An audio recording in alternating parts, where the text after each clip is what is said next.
بسم الله الرحمن الرحيم.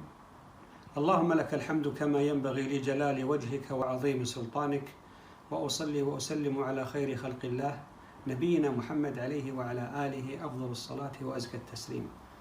الحمد لله القائل: وما قدر الله حق قدره، والأرض جميعا قبضته يوم القيامة، والسماوات مطويات بيمينه سبحانه وتعالى عما يشركون.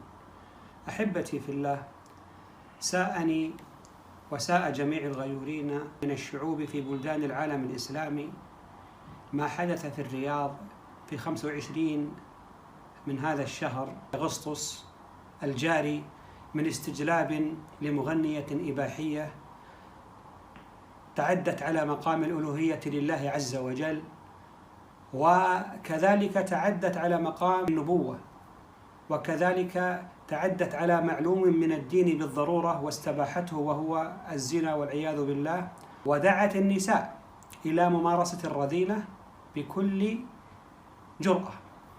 وإنني في هذه الكلمة أدعو الغيورين في العالم الإسلامي من الخطباء والعلماء أن تكون خطبتهم للجمعة غدا في الحديث عن هذا الموضوع غضبا لله عز وجل، وغضبا لمقام النبوة، وغضبا للملة ولشريعة الله عز وجل.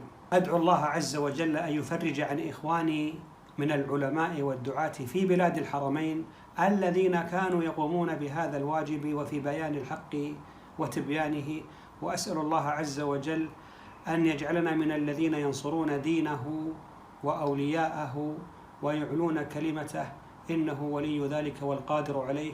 وصلى الله وسلم وبارك على نبينا محمد.